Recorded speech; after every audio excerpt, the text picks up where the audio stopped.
حي على الصلاة.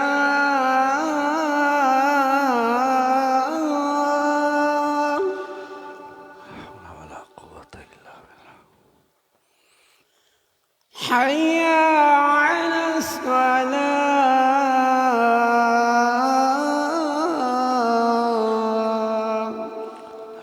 ولا قوة إلا بالله. حي على الفلاح.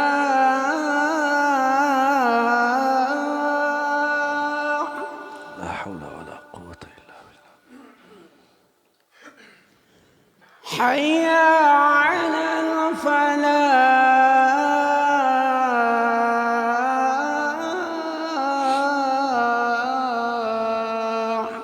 لا حول ولا قوة إلا بالله. الله أكبر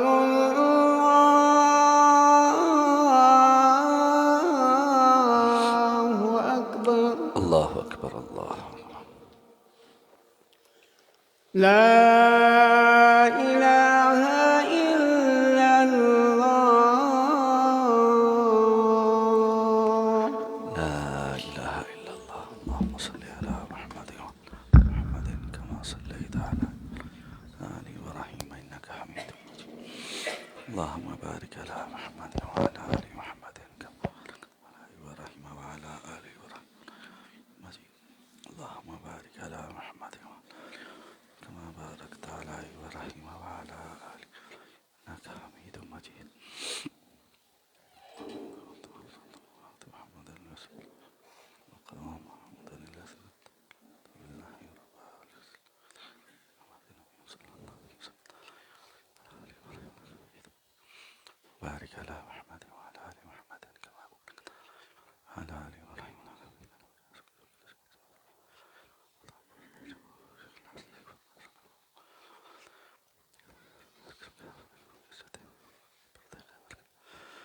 السلام عليكم ورحمة الله وبركاته. إن الحمد لله نحمده ونستعينه ونستغفره ونؤمن به ونتوكل عليه ونعوذ بالله من شرور أنفسنا ومن سيئات أعمالنا. من يهده الله فلا مضل له ومن يضلله فلا هادي له. وأشهد أن لا إله إلا الله وحده لا شريك له وأشهد أن محمدًا عبده ورسوله.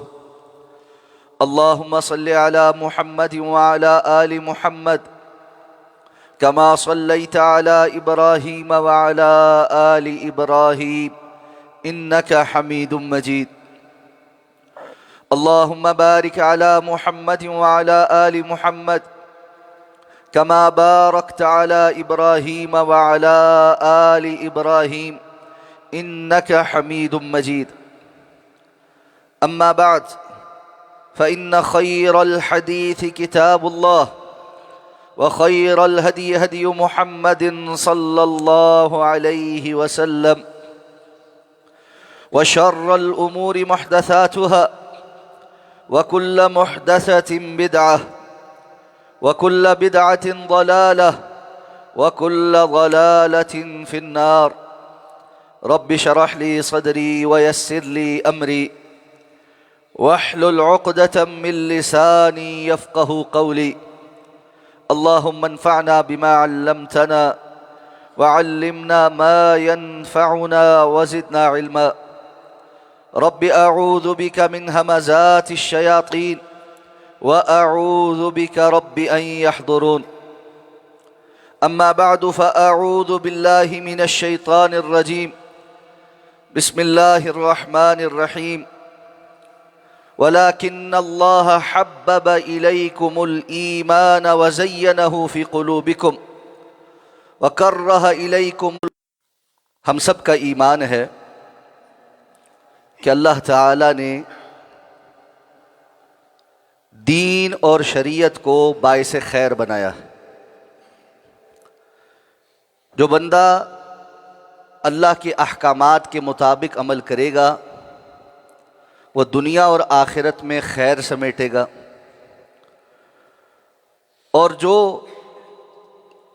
بدعملی کرے گا وہ دنیا اور آخرت میں وبال اور شر سمیٹے گا۔ یہ بات بظاہر جتنی آسان ہے، کہنے اور سننے میں جتنی بھلی معلوم ہوتی ہے، اسی قدر اس بات پر عمل مشکل ہے۔ اور ہر انسان کو ایسے لمحات کا اپنی زندگی میں سامنا کرنا پڑتا ہے کہ جہاں وہ یہ سمجھ تو رہا ہوتا ہے کہ خیر کیا ہے اور شر کیا ہے، لیکن اس خیر کو حاصل کرنے اور شر سے دور کرنے کے لیے جو اقدامات کرنے ہوتے ہیں وہ ان کی طرف نہیں آتے، اور پھر آہستہ آہستہ بتدریج اس کے لیے خیر کی قدر و منزلت ختم ہو جاتی ہے، اور برائی اور شر سے کی جو سنگینی ہے وہ ہلکی پڑ جاتی۔ تو ہم دیکھتے ہیں کہ بہت بڑے بڑے نیکیوں کے کام لوگ ان کو آسانی کے ساتھ کر سکتے ہیں لیکن نہیں کر رہے، اور بڑی بڑی برائیاں جو انسان کے ایمان کو برباد کر دینے والی ہیں، جانتے بوجھتے ان کو اختیار کیے ہوئے ہیں اور ان کو چھوڑنے کو تیار نہیں۔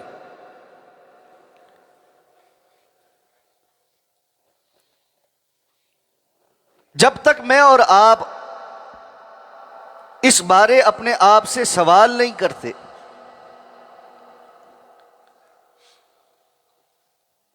اور اپنا جائزہ لے کر اپنی بیماری کو سمجھنے کی کوشش نہیں کرتے،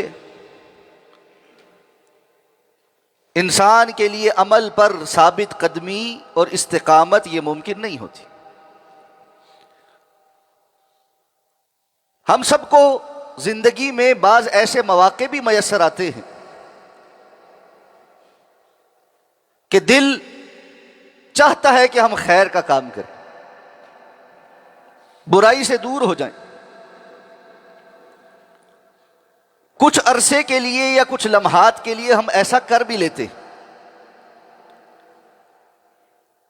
جو نماز کی پابندی نہیں کر رہا وہ کچھ دنوں کے لیے نماز کی پابندی کرتا ہے، جو کسی حرام کام کا مرتکب ہے وہ اس سے دور ہونے کی کچھ دن کوشش کرتا ہے، لیکن چند ہی دن کے بعد اس کی یہ ساری کوششیں ناکام ہو جاتی ہیں، نیکی کا وہ جذبہ ختم ہو جاتا ہے، اور برائی سے جو نفرت تھی وہ پھر سے اس کی طرف مائل ہوتے ہوئے اس کی محبت میں گرفتار ہو جاتا۔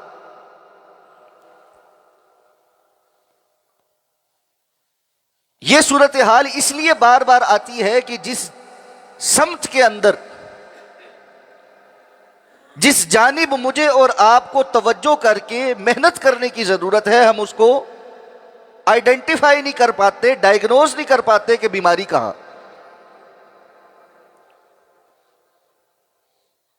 جس طرح زخم اگر اس کے اسباب کو نہ جانا جائے اور اس کے اوپر لیپا پوتی کر کے کچھ پٹی شٹی کر دی جائے اور بار بار جسم کے اندر وہ زخم تازہ ہو جاتا ہو، تو طبیب اور ڈاکٹر یہ کہتا ہے کہ بھائی وجوہات کچھ اور ہیں، ان کی طرف توجہ کرو، فلاں فلاں ٹیسٹ کرو کہ بیماری کچھ اور ہے۔ ایک ہے آپ کو کسی جگہ سے زخم لگ گیا، چوٹ لگ گئی اور وہ ٹھیک ہو گیا، لیکن عام طور پر جو ناسور ہوتے ہیں اس کو آپ اوپر سے جتنی مرضی لیپا پوتی کریں، جتنا مرضی اس کا علاج کرنے کی کوشش کریں، وہ ٹھیک نہیں ہوتا جب تک کہ اس کے پیچھے جو اصل جڑ ہے اس کا خاتمہ نہ کر لیا جائے۔ تو ہماری جانتے بوجھتے کی جو بدعملیاں ہیں سب معلوم ہے، پتہ ہے، یہ نہیں کہ جہالت ہے، جہالت نہیں، علم ہے کہ یہ کام ٹھیک نہیں، علم ہے کہ یہ بدعملی ہے، علم ہے کہ اللہ نے یہ کام میرے لیے حرام قرار دیا ہے، علم ہے کہ اس حال میں اللہ رب العزت کے پاس جاؤں گا تو اس عمل کا سوال ہو گیا تو میں جواب نہیں دے سکتا،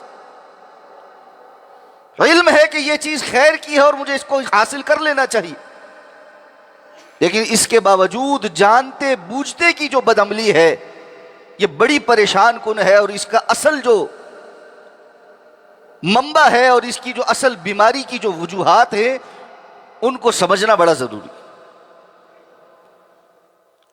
اور در حقیقت فی زمانہ الا من رحم ربی شاید ہی کوئی ہو جس کو یہ بیماری لاحق نہیں۔ میں اپنے آپ کو دیکھوں، آپ اپنے آپ کو دیکھیں، ہم جمعے کے خطبے پڑھاتے ہیں، آپ پڑھتے ہیں، ہم علماء کے پاس بیٹھتے ہیں، ان سے دین کا علم سیکھتے ہیں، آپ علماء کی مجلسوں میں بیٹھتے ہیں، قرآن اور حدیث سنتے ہیں، ہمیں علم ہے، علم کی کمی نہیں ہے، لیکن جانتے بوجھتے کی یہ غلطیاں، زندگی بھر کی ڈھٹائیاں، چلتے چلتے سنتے بال سیاہ سے سفید ہو گئے، اگلی نسلیں جوان ہو گئی، لیکن ہمارے معاملات تبدیل ہونے کو نہیں آ رہے، تو یہ بڑا ہی الارمنگ ہے، بڑی ہی خطرے اور فکر کی بات۔ اس بات کو سمجھنے کے لیے چند اہم باتوں کی طرف ہمیں توجہ کرنی ہے، اللہ سے دعا ہے مجھے صحیح بات کہنے کی توفیق عطا فرمائے۔ سب سے پہلی بات جو پہلے بھی بارہا ہو چکی ہے اور آج ہم اس کو ایک دفعہ دوبارہ تازہ کر لیتے کہ ایمان کا جو محل ہے وہ انسانی جسم میں اس کا دل ہے۔ جو آیات میں نے کچھ آپ کے سامنے تلاوت کی ان کا کچھ حصہ سورہ الحجرات میں اللہ رب العزت نے فرمایا وَلَكِنَّ اللَّهَ حَبَّبَ إِلَيْكُمُ الْإِيمَانَ وَزَيَّنَهُ فِي قُلُوبِكُمْ، اللہ نے تمہارے لیے ایمان کو پسندیدہ بنا دیا ہے اور اسے تمہارے دلوں کے اندر مزین کیا ہے۔ دیہاتیوں کو کہا گیا کہ قالت الاعراب آمنا، یہ دیہاتی کہتے ہیں کہ ہم ایمان لے آئے، جبکہ آپ ان کو بتائیے کہ ابھی تم یہ کہو کہ ہم اسلام قبول کیا ہے، وَلَمَّا يَدْخُلِ الْإِيمَانُ فِي قُلُوبِكُمْ، یہ ایمان ابھی تمہارے دلوں کے اندر داخل نہیں ہوا۔ اسی طرح رسول اللہ صلی اللہ علیہ وسلم نے ارشاد فرمایا کہ ان اللہ لا ينظر الى صورکم ولا الى اعمالکم ولا الى اموالکم ولكن ينظر الى قلوبکم واعمالکم، اللہ تمہارے چہروں کی طرف اور تمہارے مالوں کی طرف نہیں دیکھتے، کون کتنا حسین ہے، خوبصورت ہے، کون کتنا امیر ہے، اللہ کو اس سے کوئی مطلب نہیں۔ اللہ کے نزدیک نظر التفات کی قابل اگر کوئی چیز ہے تو وہ تمہارے دل ہیں اور تمہارے اعمال، اور اعمال کی بھی قبولیت کا انحصار دل کی کیفیت کے اوپر ہے کہ کتنا اس کے اندر اخلاص ہے، تب تو وہ عمل قابل قبول ہے، اگر اخلاص نہیں ہے بظاہر کتنا ہی زیادہ عمل ہو اللہ کے ہاں کوئی اس کی حیثیت نہیں۔ تو اس کا مطلب یہ ہے کہ اس دل کی ایمان کے لیے کلیدی حیثیت،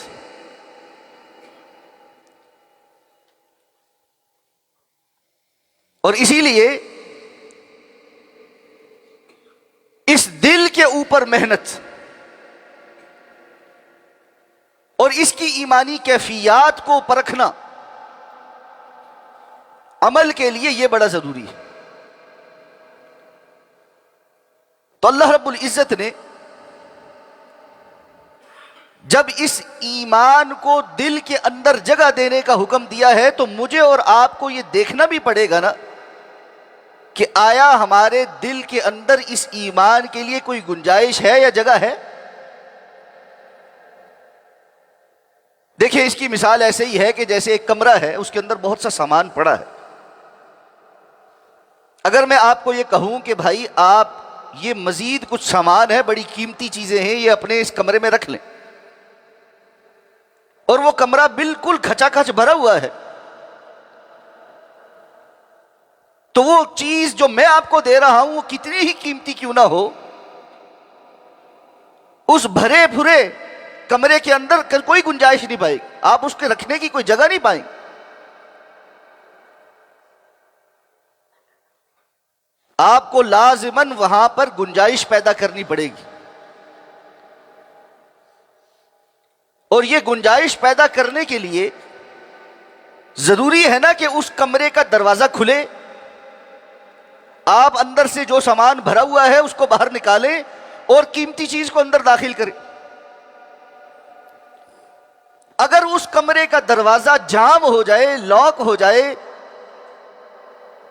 اور اس کے قبضے اور اس کے تالے زنگ آلود ہو جائیں کہ آپ چاہنے کے باوجود اس کو کھول کر اس کے اندر سے سامان نکال کر یہ قیمتی سامان رکھنا چاہتے ہیں، لیکن وہ دروازہ کھل کر ہی نہیں دے رہا، تو کیا ہوگا؟ یہ جو بیماری ہے یہ بڑی سنگین ہے. ہم چاہتے ہیں کہ ہمارے دل سے بری چیزیں نکل جائیں اور اچھی چیزیں داخل ہو جائیں، لیکن اس کے لیے دل کے دروازے کا کھلنا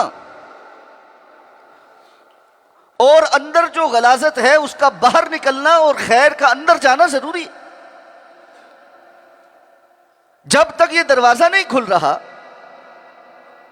اس وقت تک معاملات درست ہو نہیں سکتے.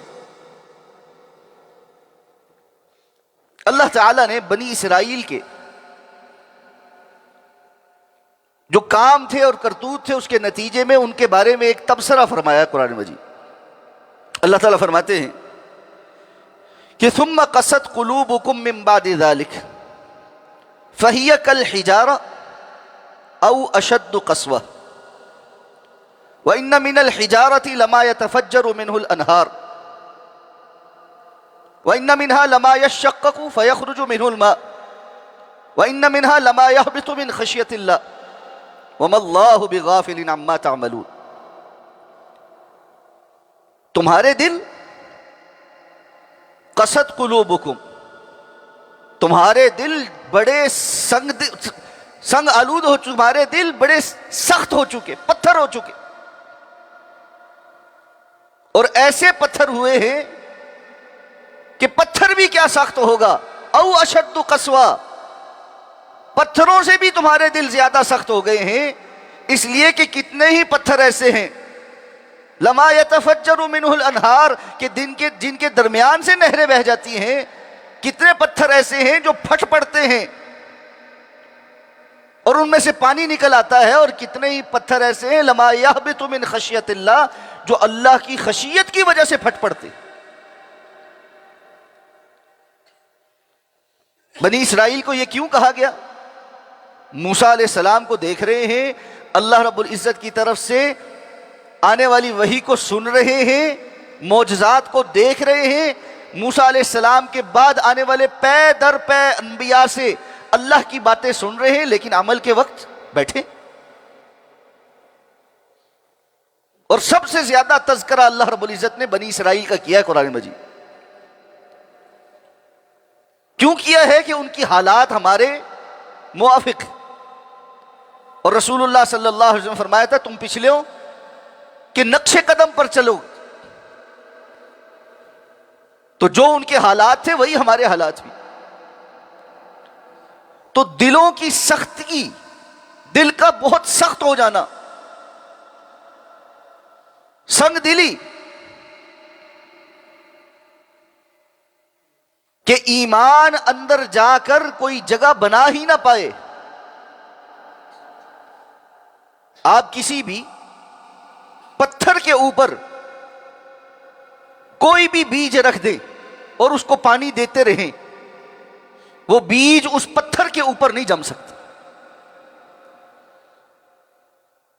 بیج کو گرو کرنے کے لیے، اگنے کے لیے نرم زمین چاہیے، نرم مٹی چاہیے جس کے اندر وہ چھپ جائے اور اس کے بعد اس کے اندر سے خیر پھوٹے اور وہ ایک تناور درخت بنے۔ جب انسان کا دل پتھر ہو جائے یا اس سے بھی شدید سخت ہو جائے، پھر وہ کیفیت پیدا ہوتی ہے جو ہماری ہے کہ علم ہے، پتہ ہے، قرآن اور حدیث کا علم ہے، نسل در نسل ہم سن رہے ہیں، سالہ سال ہو گئے، جیسے میں نے پہلے عرض کیا ہم سنتے سنتے بوڑھے ہو گئے، ہماری اگلی نسل جوان ہو گئی، لیکن عمل کے اندر تبدیلی نہیں آئی۔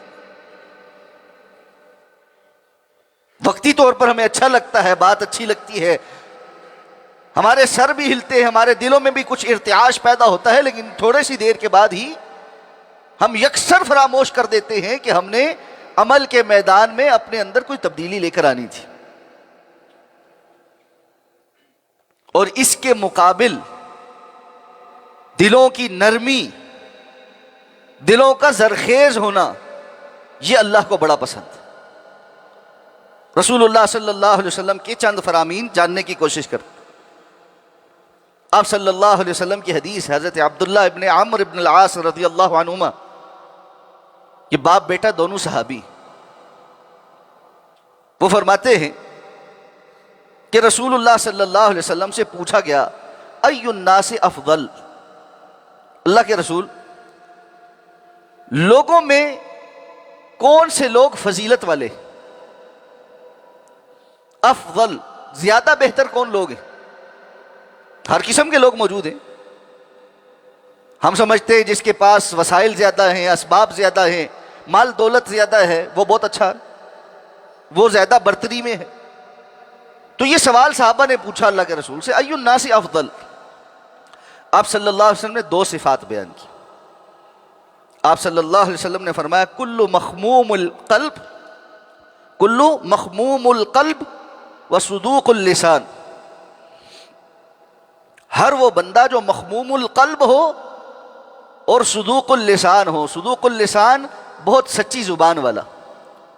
تو صحابہ نے جب یہ بات سنی نا تو کہنے لگے اللہ کے رسول صلی اللہ علیہ وسلم، یہ صدوق اللسان تو ہمیں پتہ ہے کہ سچ بولنے والا ہو، یہ مخموم القلب کیا ہوتا ہے؟ آپ صلی اللہ علیہ وسلم نے فرمایا وہ دل هو التقی النقی لا اثم فیہ ولا بغی ولا غل ولا حسد، یہ مخموم القلب ہونا جس کی وجہ سے بندہ افضل ہو جاتا ہے، یہ وہ بندہ ہے جس کا دل التقی، اللہ کے تقوی والا ہوتا ہے، ڈر والا ہوتا ہے، بے خوف نہیں ہوتا، ڈرتا ہی کسی سے نہیں، اللہ سے بھی نہیں ڈرتا۔ اور یہ بات یاد رکھنی چاہیے، جو اللہ سے ڈرتا ہے وہ مخلوق میں پھر کسی سے نہیں ڈرتا۔ تو یہ جو تقی ہے یہ اللہ سے ڈرنا، النقی جس کا دل بڑا صاف ہے، جس کا دل بڑا صاف۔ اور التقی النقی کی کچھ تفصیل آپ نے آگے بیان کی۔ آپ نے فرمایا اس کی تفصیل کیا ہے؟ لا اثم فیہ، اس کے دل کے اندر کوئی گناہ نہیں، یعنی بیٹھ کر کوئی پلاننگز نہیں ہے گناہ کرنے کی۔ ایک ہے انسان سے کوئی غلطی ہو جائے کسی ٹائم، ایک دم سے سچویشن بنی اور وہ اس سچویشن کے اندر صحیح پرفارم نہیں کر سکا اور اس سے گناہ ہو گیا، یہ ایک علیحدہ موضوع ہے اور مومن سے ایسا ہو جاتا۔ لیکن لا اثم فیہ کا مطلب یہ ہے کہ بندہ بیٹھ کر اسپیشلی پلان کر رہا ہے کہ میں نے یہ حرام زدگی کرنی ہے، میں نے یہ بدکاری کرنی ہے، میں نے یہ نافرمانی اور معصیت کا کام ایسے ایسے ایسے کرنا ہے۔ جس دل کے اندر یہ نہیں ہے کہ وہ بیٹھ کر گناہ اور حرام کاموں کو پلان کرتا ہو، یہ ہے لا اثم فیہ۔ یہ تقی کی اور نقی کی ایکسپلینیشن ہے کہ جس کے اندر تقوی ہے اور جس کا دل صاف ہے وہ کیا کرے گا؟ اس کے دل کے اندر لا اثم فیہ۔ اور ساتھ فرمایا ولا بغی، اس کے دل کے اندر کوئی ظلم اور بغاوت نہیں، نہ اللہ رب العزت کے ساتھ تعلق میں یہ ظالم ہے کہ مشرک ہو، اور نہ اللہ کے بندوں کے ساتھ تعلق میں یہ ظالم ہے کہ بیٹھ کر ظلم کرنے کی پلاننگز کرتا ہو. بعض لوگ دل کے بڑے ظالم ہوتے، کسی کو تکلیف میں دیکھ کر ان کو راحت محسوس ہوتی، اور کوئی بندہ سہولت میں ہو اس کو ایک جلن ہونی شروع ہو جاتی ہے کہ یہ کس کو کیوں مل رہا ہے اور یہ آرام سے اور سکون سے کیوں ہے. اور ساتھ میں آپ نے فرمایا ولا غل ولا حسد، اس کے دل کے اندر کسی قسم کی کوئی خیانت اور حسد نہیں، یہ مخموم القلب ہے. تو آپ نے فرمایا جس میں یہ دو باتیں ہوں وہ بندہ لوگوں میں سب سے افضل ہے. اس کے ساتھ آپ صلی اللہ علیہ وسلم نے، دوسری روایت ہے معجم الطبرانی کی اور علامہ البانی نے اس کو صحیح کہا، ان للہ آنیہ فی الارض، اللہ کے نا زمین میں کچھ برتن ہیں. آنیہ کہتے ہیں کسی برتن کو جس میں کچھ ڈالا جاتا ہے، کوئی بھی برتن ہو، دیچکا، پلیٹ، جتنے بھی ہم برتن ہوتے ہیں نا ان کو عربی زبان میں اوانی کہتے ہیں. آنیہ کوئی برتن. ان للہ آنیۃ فی الارض، زمین میں اللہ کے کچھ برتن ہیں. اور پھر آپ نے فرمایا وآنیۃ ربکم قلوب عبادہ الصالحین، تمہارے رب کے برتن دنیا کے اندر اس کے صالح بندوں کے دل ہیں. اس کو اس انداز میں آپ سمجھ لیجئے کہ جب آپ کے پاس کوئی قیمتی چیز اور آپ کہیں رکھنا چاہتے ہو تو کسی صحیح جگہ رکھیں گے کہ ویسے پھینک دیں، کوڑے میں پھینک دیں. تو اللہ رب العزت بھی جو فضل نازل فرمانا چاہتے ہیں دنیا میں، خیر جو چیزیں ہیں وہ نازل فرمانا چاہتے ہیں، تو وہ کوڑا کرکٹ دلوں کے اندر نہیں ڈالتے، بلکہ وہ برتن اللہ کے صالح بندوں کے دل ہیں جن کے اندر اللہ کوئی خیر ڈالتے ہیں. اور آپ صلی اللہ علیہ وسلم نے پھر فرمایا وَأَحَبُّهَا إِلَيْهَا، اور ان میں سے بھی ایک تو عبادہ الصالحین ہے نا، ان کے دل ہیں، ان سارے بندوں جو نیک بندے ہیں ان میں سے بھی اللہ کے نزدیک سب سے محبوب وہ ہیں أَلْيَنُهَا وَأَرَقُّهَا، جو بڑے نرم دل ہیں اور رقیق دل ہیں. نرم دل اور رقیق ہونا اس کے متعدد صورتیں ہیں.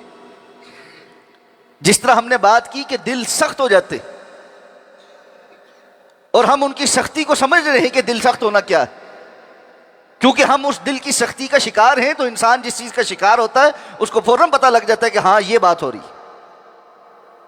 اس کے بالکل برعکس جو نرم دلی ہے کہ اللہ رب العزت کا حکم سنتے ساتھ بندے کا دل پسیج جائے کہ میں یہ نافرمانی نہیں کر سکتا. پھر اپنے گناہ کے یاد آنے پر اس کا دل رونے لگے، اس کے اندر غم آئے، تکلیف آئے اور اس کی آنکھیں آنسو بہائیں، یہ ہوتا ہے رقّہا. اس کا دل رقیق ہے. ہم کہتے ہیں فلاں بڑا رقیق القلب ہے، جو جلد رو پڑتا ہے، اس کے اوپر باتوں کا اثر ہوتا ہے،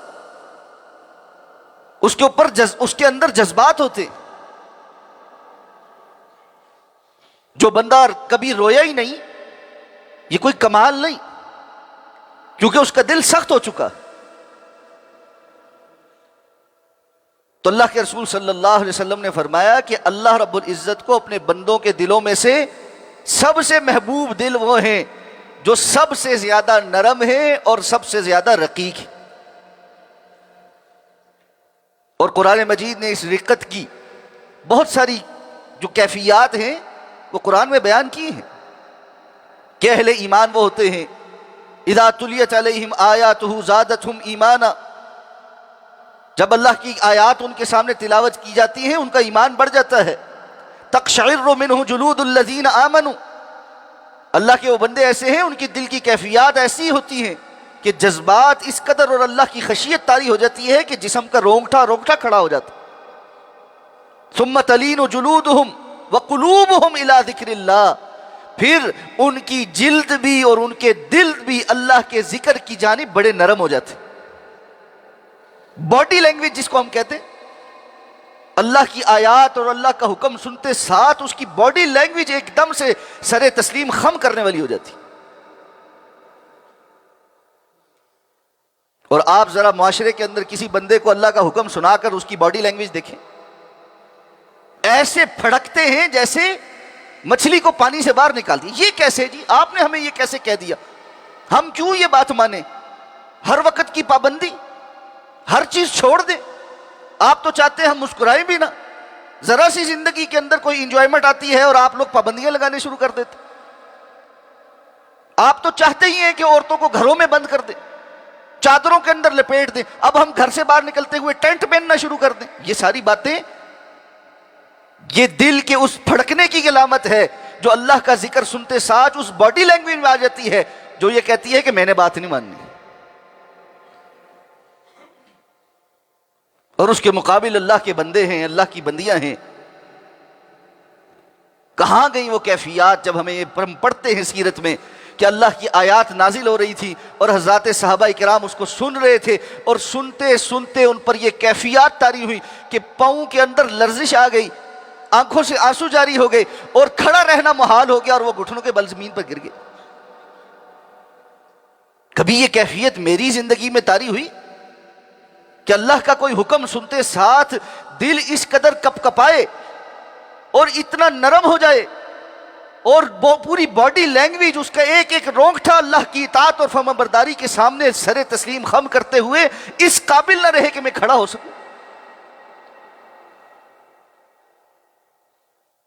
تو رسول اللہ صلی اللہ علیہ وسلم نے فرمایا کہ یہ دل اللہ کو محبوب ہیں جو نرمی کے ساتھ اللہ کی بات کو قبول کرتے ہیں, اختصار کے ساتھ چند وہ اسباب جان لیتے ہیں جس کی وجہ سے دل سخت ہو جاتا, تاکہ ہم ان سے بچ سکیں اور اپنی زندگی میں جو ہمارے دل سخت ہو گئی اس کا علاج کر سکیں. اب تک جو بات ہوئی ہے پہلے اس کو میں ایک دفعہ خلاصے کے طور پر دہرا دیتا ہوں, کیونکہ تھوڑی سی خشک بات ہے, اور ہماری عادت یہ, ہم خشک بات سننے کے عادی نہیں. ہم صرف اعمال کی فضیلت جاننا چاہتے ہیں, سبحان اللہ کہنا چاہتے ہیں, آپ کو ذکر اذکار بتاؤں آسان آسان باتیں, بس آپ وہ کرنے کے لیے تیار ہیں, میں بھی وہ کرنے کو تیار ہوں. لیکن جہاں کچھ مشکل مرحلہ ہو, بات تھوڑی خشک ہو, اور اپنے دل کو زنگ آلود دل کو جھنجھوڑنے کے لیے اور اس کو تبدیل کرنے کی بات ہو, وہاں بات مشکل سے ہضم ہوتی. اور پھر مسئلہ وہی ہے کہ جب دل کے سارے پور اتنے سخت ہو گئے, اتنے جامد ہو گئے, تو یہ بات بھی ذرا ہضم ہوتے ہوتے ہضم ہوتی. تو ہم بات یہ کر رہے تھے کہ انسان کو علم ہونے کے باوجود اپنی زندگی میں خیر کو اختیار کرنا اور برائی کو چھوڑنا کیوں مشکل لگتا ہے, اور ہم سے کیوں نہیں ہو پا رہا. اور اس پہ ہم نے یہ جانا کہ ایمان کا جو محور ہے, جو محل ہے, وہ دل ہے, اور دل کی سختی ہمارے اندر وہ تبدیلی نہیں آنے دے رہی, اور دل کی نرمی جو چاہیے, جو اللہ کو بڑی پسندیدہ ہے, جس کے اندر اللہ تعالیٰ خیر ڈالتے ہیں, وہ ہمارے پاس موجود نہیں. اب یہ سختی, یہ سنگ دلی, اس کے اسباب کیا ہوتے ہیں؟ تو بہت سارے اسباب ہیں جس میں سے چند ایک میں ذکر کر دیتا ہوں, وقت بہت تھوڑا رہ گیا. سب سے بڑا سبب جو آج کل کے دور میں ہمارے پاس بہت زیادہ ہوگا, اور وہ ہے بے جا فضول کا بولنا. بے جا فضول کا بولتے ہی رہنا, ہر وقت بولنا, ہر وقت بولنا. اور جب بندہ ہر وقت بولتا ہے تو ظاہر بات ہے اس کے پیچھے کچھ مواد بھی چاہیے بولنے کے لیے, تو ہر وقت کا گند سوچنا اور اس کو زبان سے نکالتے رہنا. حکم کس بات کا ہے؟ رسول اللہ صلی اللہ علیہ وسلم کی جامع ترمذی کی روایت, آپ نے فرمایا لا تکثروا الکلام بغیر ذکر اللہ, اللہ کے ذکر کے علاوہ کسی چیز میں کلام کی کثرت نہ کرو. لیکن بولنے میں اگر کسی چیز کی کثرت کرنی ہے تو اللہ کا ذکر ہونا چاہیے, کثرت کے ساتھ اللہ کا ذکر ہونا چاہیے, باقی سب باتیں تھوڑی ہونی چاہیے. اور آپ نے کیا فرمایا؟ فرمایا فَإِنَّ كَثْرَةَ الْكَلَامِ بِغَيْرِ ذِكْرِ اللَّهِ قَسْوَةٌ لِلْقَلْبِ, اس لیے کہ اللہ کے ذکر سے ہٹ کر زیادہ باتیں کرنا یہ دل کی سختی کا سبب. بڑ بولا, دوسری ایک روایت ہے جس میں اللہ کے رسول نے یہ لفظ استعمال کیا سرسار، جس کو ہم انگریزی میں کہتے ہیں چیٹر باکس. ٹک ٹک ٹک ٹک ٹک ٹک ٹک ٹک زبان چلی جا رہی رکتی ہی نہیں، ہر وقت ہر موضوع پر بولنا. آخری مرتبہ میں نے اور آپ نے کب کسی کے کسی موضوع کو چھیڑنے پر یہ بات کہی تھی کہ بھائی میں اس پر کچھ نہیں کہہ سکتا، مجھے پتہ نہیں؟ سوچیں، کسی بھی موضوع پر ہم نے یہ بات کہی ہو کہ بھائی میں اس موضوع پر نہیں بات کر سکتا اس لیے کہ یہ میرا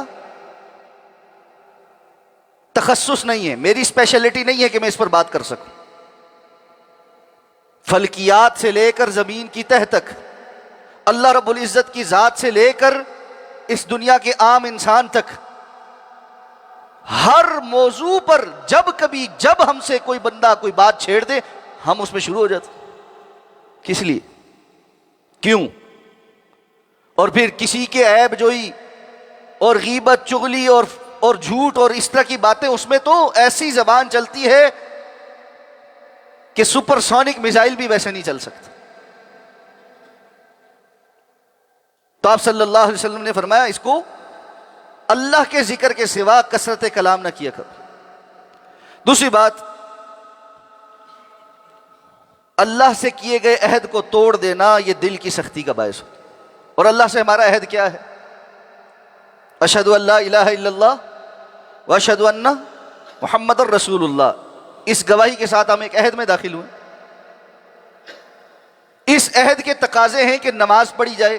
ارکان خمسہ جو ہیں رکن کے طور پہ ہے نا، شہادتین کے بعد نماز، روزہ، زکوٰۃ اور حج.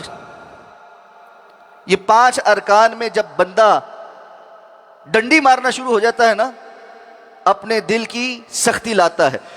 اللہ تعالیٰ نے بنی اسرائیل کو قرآن مجید میں نماز کا، زکوٰۃ کا اور اللہ کی اطاعت کا حکم دیا اور فرمایا کہ جب انہوں نے یہ سب کچھ چھوڑ دیا نا تو کیا ہوا؟ فَبِمَا نَقْضِهِمْ مِيثَاقَهُمْ لَعَنَّاهُمْ وَجَعَلْنَا قُلُوبَهُمْ قَاسِيَةً. ہمارے ساتھ کیے گئے عہد و پیمان کو توڑنے، اس کی اس وجہ سے ہم نے ان پر لعنت کر دی اور اس کا نتیجہ یہ ہوا ان کے دل شدید سخت ہو گئے. اسی طرح رسول اللہ صلی اللہ علیہ وسلم نے فرمایا کہ لا تکثروا الضحک فإن کثرة الضحک تمیت القلب. یہ بہت زیادہ ہنسا نہ کرو کہ ہر وقت کا ہنسنا دل کو مردہ کر دیتا. ہم نے تو ہنسنے کے لیے باقاعدہ انڈسٹری بنائی ہے نا. فلاں لوگ کامیڈینز ہیں جن کا کام یہ ہے کہ وہ ہمیں انٹرٹین کریں اور ہم ہنستے رہیں بیٹھ کے، اور جگتوں پہ جگتے سنیں اور دوستوں کے اوپر پھر اس کو اپلائی کریں اور ہاتھوں پہ ہاتھ مارتے ہر وقت ہنستے ہی رہیں. یہ چیزیں دل کو مردہ کر دیتی. آئندہ انشاءاللہ خطبہ جمعۃ المبارک میں جب اللہ توفیق عطا فرمائیں گے تو اسی کے ضمن میں چند اور باتیں، اور پھر سنگ دلی کو دور کر کے نرمی کن چیزوں سے ملتی ہے، دلوں کی نرمی کا حصول کے ذرائع کیا ہیں، اس پر انشاءاللہ بات کریں گے. اللہ رب العزت سے دعا اللہ سمجھ کر عمل کرنے کی توفیق عطا فرمائے.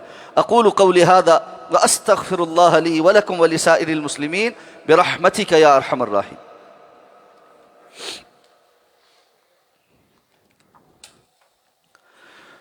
ان الحمد للہ نحمده ونستعینه ونستغفره ونؤمن به ونتوکل علیہ ونعوذ باللہ من شرور انفسنا ومن سیئات اعمالنا.